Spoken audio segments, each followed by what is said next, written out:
Stories have always been human. This time, they are being written with something else. Each story you hear is conjured by artificial intelligence, carefully shaped and guided by human hands. Here's where you come in.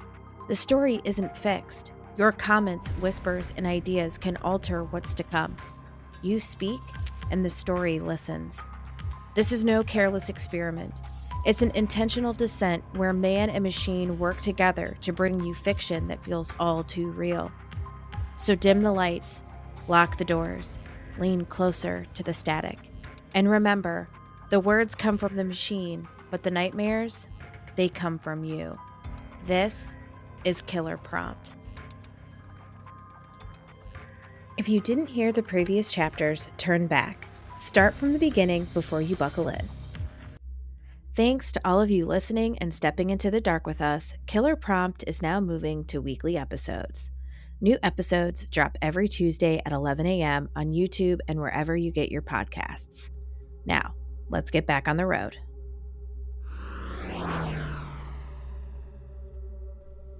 Derek talked the entire ride home.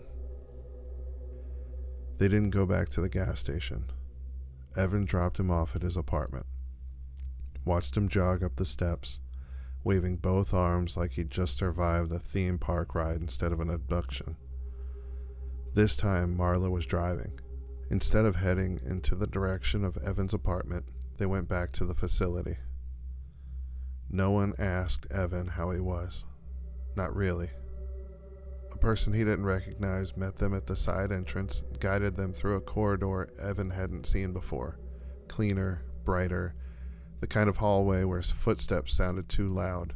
The air smelled faintly of disinfectant and coffee that had been reheated too many times. They sat Evan down at a small table and offered him water in a paper cup like it was a customer service gesture. A pen clicked. A calm voice asked, When Carl said hunger, did he say it with certainty or speculation? Evan stared. He kidnapped me. We understand. When he referenced patterns, did he list locations, any streets, any neighborhoods? Marla stood behind him, arms folded, face unreadable. Reed sat with his shoulder freshly wrapped, bloody clothing already replaced by gauze and tape, as if the building could erase injuries faster than bodies could. Evan's mouth went dry. You're not asking me what he did. The voice didn't change. We are assessing risk exposure. Evan felt something inside him sink into place, heavy and final. They didn't care that he'd been taken. They cared that someone had almost shown the world what the rides really were. Evan slept in one of the unused apartments that night, the kind meant for drivers who hadn't decided yet whether they were passing through or staying. Marla disappeared for most of the next day. Reed checked in once, clinical and brief. The facility stayed too quiet. Evan heard footsteps outside his apartment door early in the morning. A pause, a shift of weight, then movement away. He lay there staring at the ceiling, holding his breath like the sound might be for him. In the morning, he caught a glimpse of Reed in a corridor he shouldn't have been in, standing too straight in front of someone Evan couldn't fully see. Just a silhouette, a hand gesturing sharply, the kind of reprimand delivered without raising a voice. Reed nodded once, jaw clenched. And when Evan passed the lounge later, he noticed the way the other drivers, faces he'd seen in passing, kept their eyes down, like something had happened upstairs that didn't belong to them. Marla returned late, eyes tired in a way sleep didn't fix, jacket smelling faintly of metal and cold air. She didn't explain where she'd been. She didn't have to. A week passed, and Evan stayed in his apartment, stagnant and alone. The city resumed its shape, traffic, noise, the familiar press of daylight. It was Marla who finally suggested leaving. She had tried to coax him into the idea himself, but he either wasn't getting the hint or he was hesitant about stepping outside. You should go see Derek, she said, leaning against the counter in the lounge. before it gets weird. Evan frowned. It's already weird. She smiled faintly. Different weird. Come on, go get your jacket.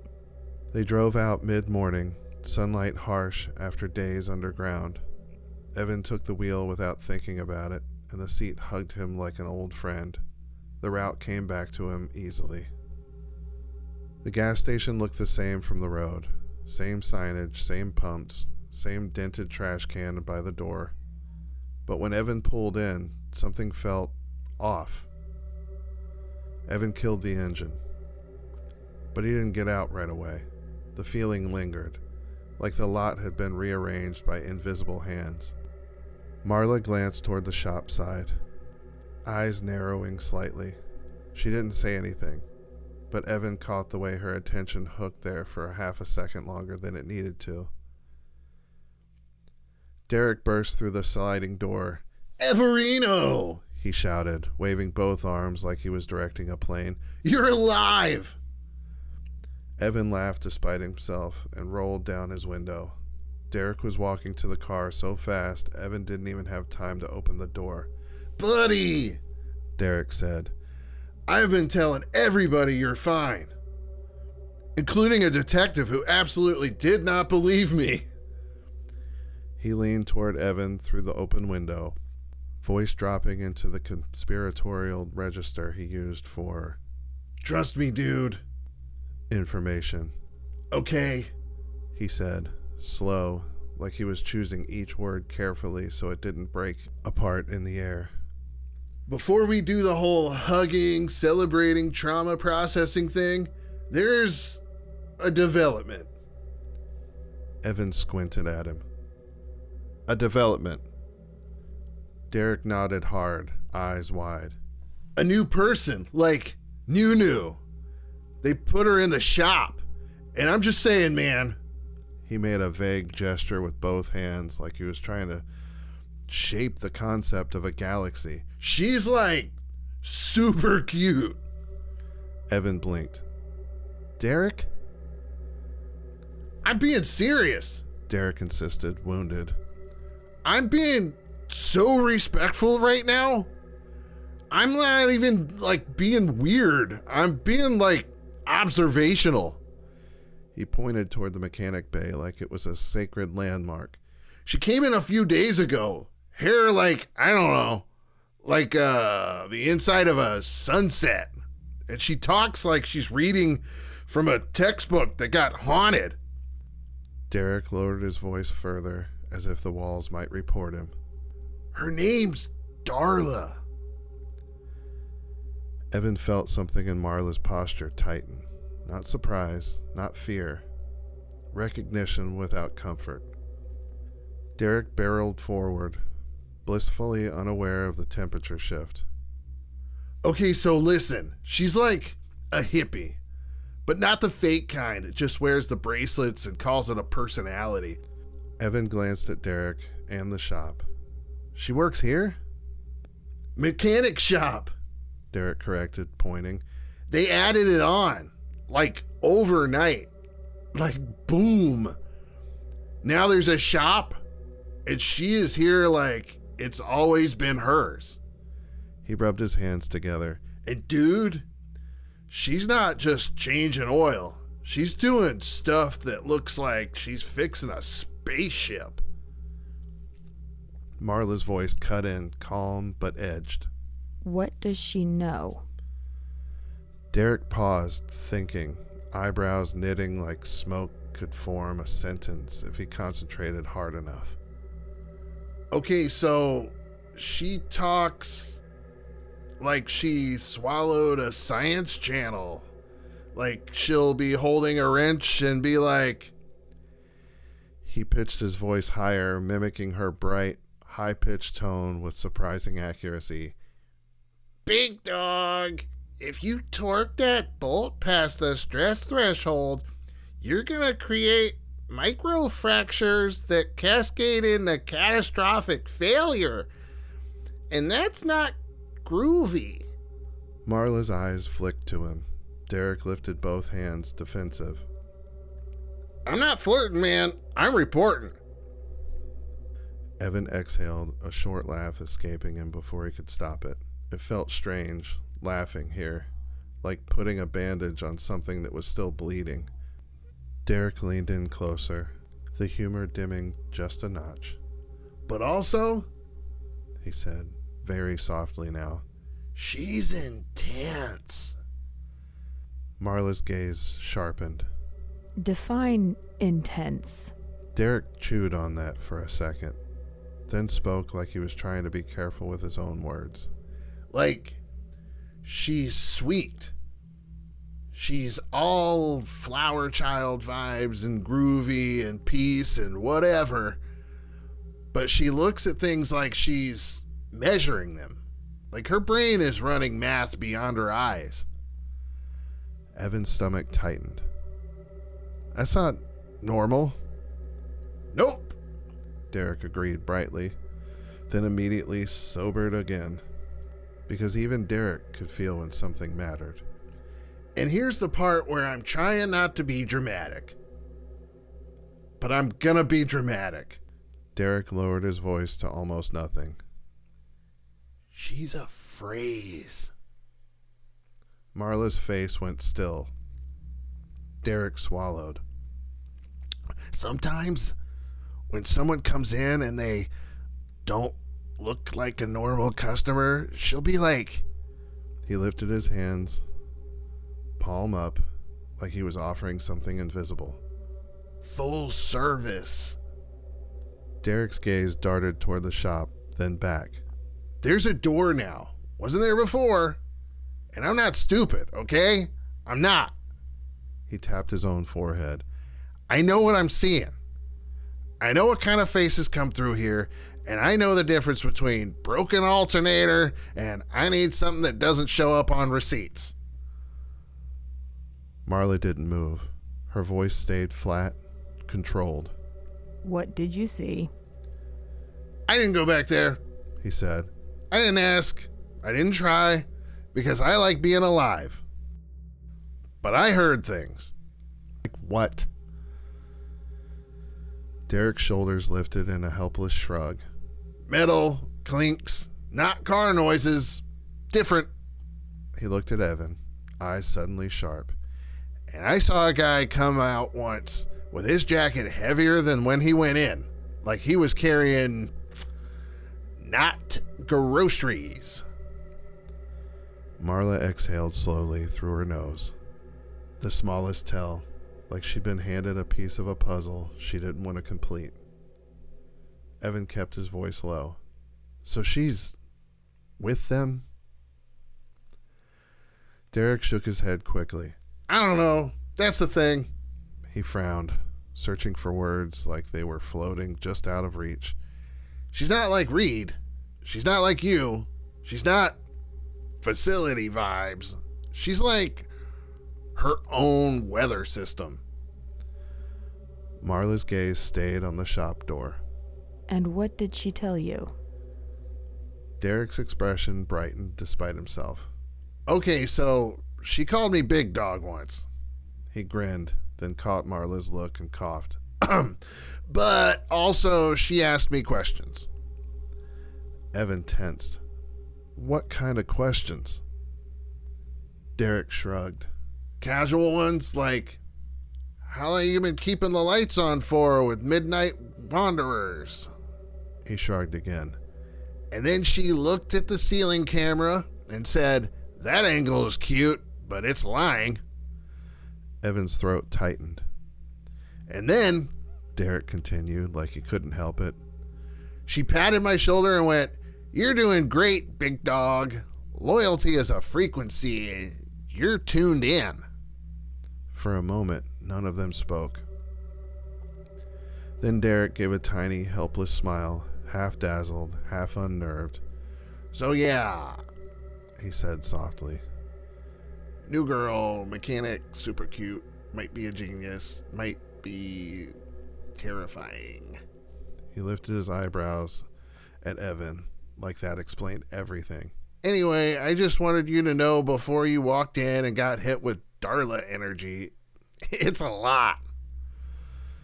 Evan stared at the shop again, pulse slow and heavy. Marla's voice came out quiet, almost to herself. Of course they put her here. Derek blinked. Wait, is that bad? Marla didn't answer right away. She just watched the shop door like she was expecting it to open on its own. The paint was fresh. Not new, but recent, and the windows were cleaner. The handwritten, "Out of order" sign on pump 3 that had been there for months was gone, and the display screen that was once shattered was now glowing bright green and offering car washes. Even the lot felt different, less forgotten. Inside, the store was unmistakably Derek's, but upgraded. New shelving, a proper coffee machine instead of the ancient one that hissed like it wanted revenge. The snack wall was restocked with things Evan recognized from the facility lounge. "You redecorate?" Evan asked slowly. Derek scratched the back of his neck. So, funny story. He gestured around them. Turns out this place had investors. Marla stepped closer now. You weren't invited in. She said carefully. Nope. Derek agreed cheerfully. Very clear on that. Lots of "you don't want this life" energy. Evan looked between them. Then how... They bought the store, Derek said. Clean, legal, whole thing. Put it in my name. And, Derek added, like he couldn't decide whether to brag or confess, they gave me a panic button. Evan's brows lifted. For police? Derek's smile faltered halfway onto his face. Not, he glanced at Marla, then back at Evan. Not like cops. Marla's eyes narrowed slightly. Show him. Derek hesitated, then reached under the counter and tapped a small, matte black button mounted beneath the ledge. It was placed perfectly, hidden from customers, easy for a hand to find without looking. It doesn't call anybody, Derek said quietly. It just sends a signal. Evan felt his stomach tighten. To who? Derek's laugh came out thin. The kind of people who solve problems before they come paperwork. Then they told me only to hit it if someone comes in and says something that feels wrong. Marla's voice stayed calm. And what did they tell you to listen for? Derek looked at Evan with sudden seriousness, the humor drained clean out of him. Keywords, he said. Like, I'm a cashier with a landmine under the register. Marla's eyebrows lifted. And the understanding? Derek shrugged. I keep doing what I was already doing. Stay open late, keep my mouth shut, let people use the bathroom without asking questions. Fuel, food, normal customers still come through. I just notice a few more familiar faces now. Evan felt something settle in his chest. You're a harbor, he said. Derek grinned. See, I knew I was important. Marla met Evan's eyes over Derek's shoulders. Loyalty, she said quietly, has a way of being recognized.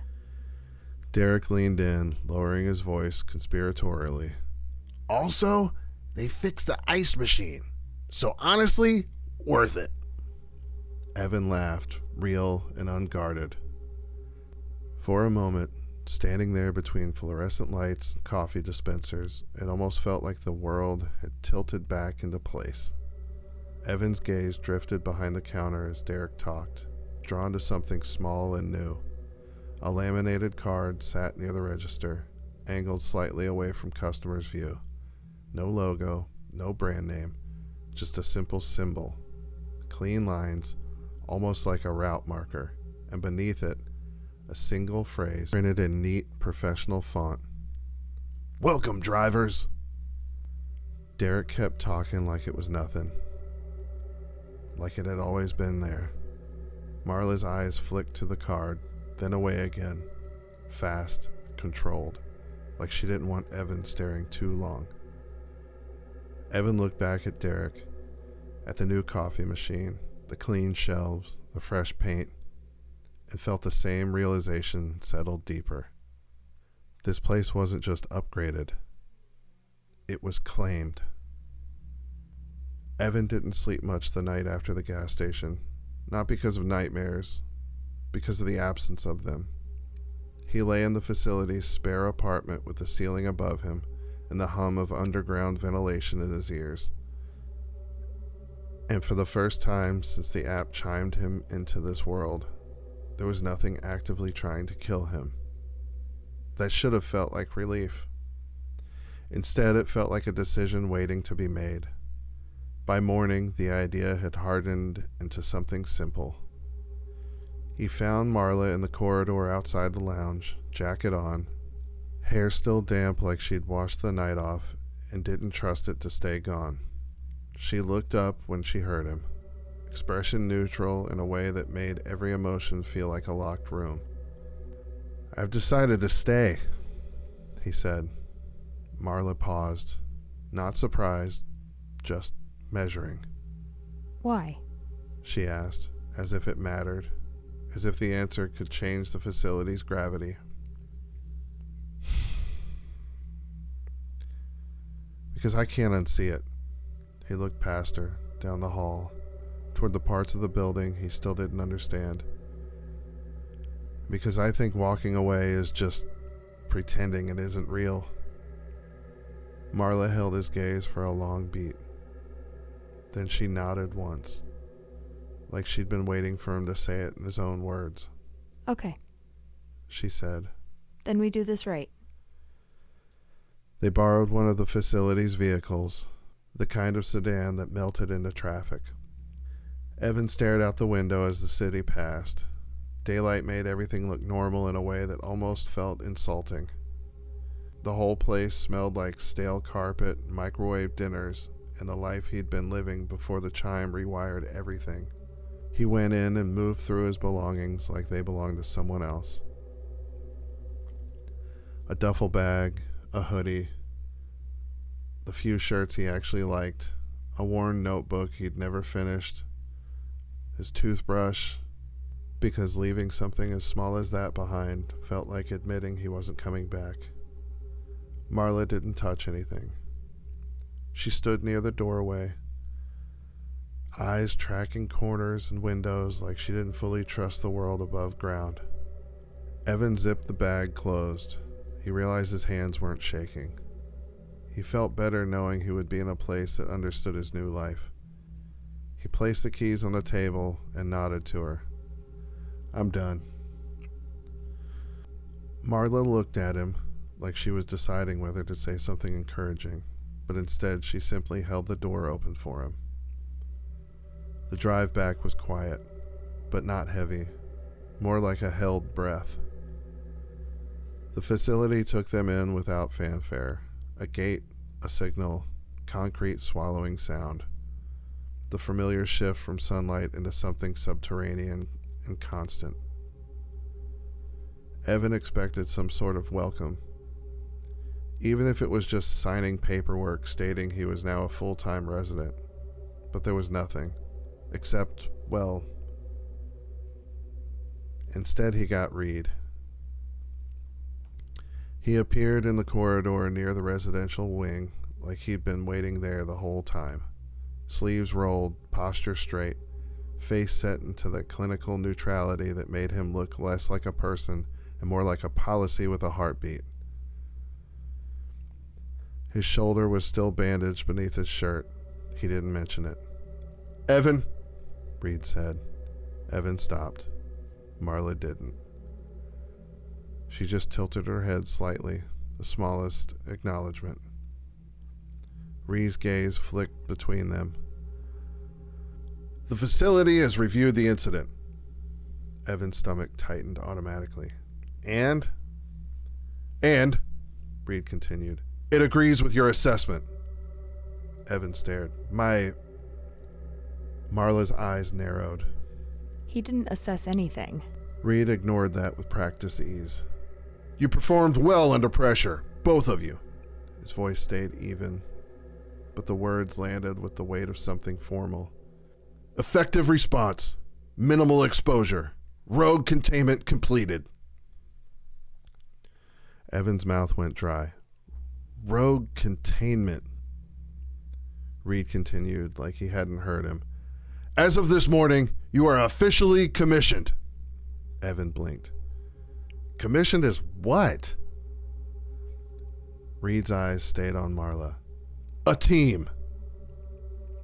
For the first time, Evan saw something small shift behind Marla's calm.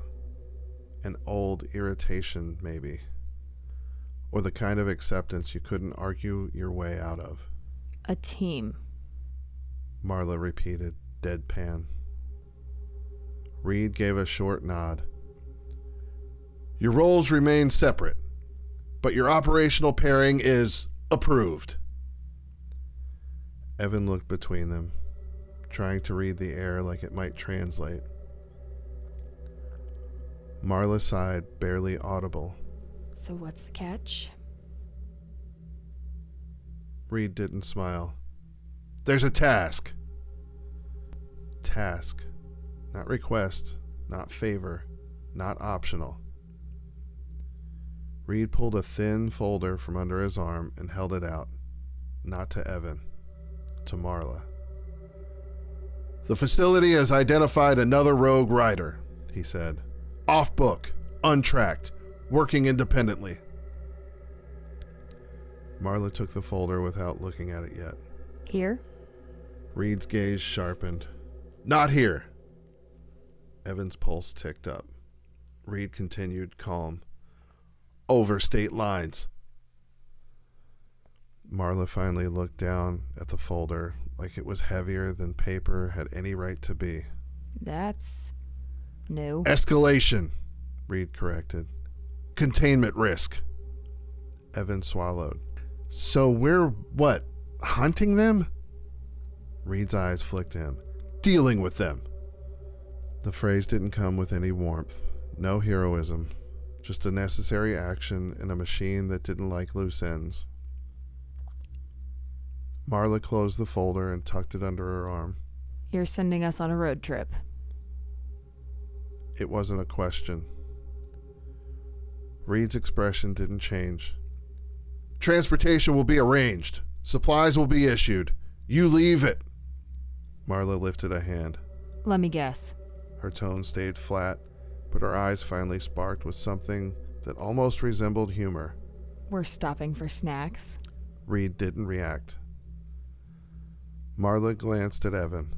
I'm calling it now. If we're crossing state lines, I'm making you try gas station sushi. Evan stared. That's not funny. Marla's mouth twitched. It's a little funny. Reed cleared his throat once, impatient. You have 2 hours to prepare.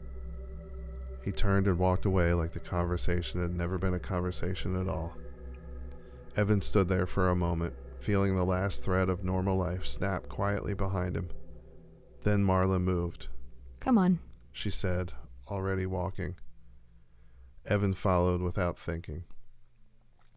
Her apartment door opened with a soft beep and a quiet click, like the building itself approved her entry. The space inside wasn't cozy. It wasn't cold either.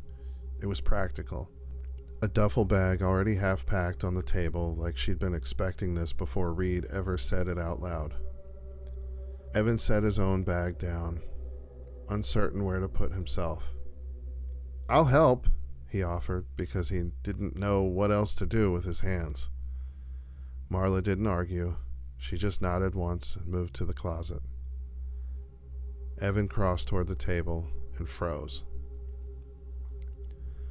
On the counter near the sink, half hidden by a mug, sat her little blue cat. Evan stared at it longer than was reasonable. Marla didn't look up. Don't. Evan blinked. Don't what? Don't ask why it's there. She said. stuffing something into her bag with slightly too much force. Evan's mouth opened, then closed. He smiled, raising his hands defensively. I'm not saying anything. I put mine in the same spot as yours. They are identical after all, she said finally. Evan nodded slowly, as if that explained anything. He helped her zip the bag, slung it off the table, and held it out. Marla took it, their fingers brushed, brief, accidental, but real enough to register. Evan swallowed, then looked at her like he was trying to see the person underneath the protocol. You ready? He asked. Marla stood there with the folder under her arm, her bag in hand, eyes steady and unreadable, except for the faintest hint of something like anticipation. She looked at him. Yeah, she said. Let's go. And together, they walked out. This ride has ended, but KillerPrompt is still moving. Next week, we're releasing the full RideScare audio experience stitched together into one continuous ride. If you've missed anything, this is just the ticket. But wait, we aren't parking. We're just shifting gears. A brand new story is coming. And we've been building something, quietly, obsessively, and with some serious twists. This is more than a release. It's an event, and you'll definitely want to be there.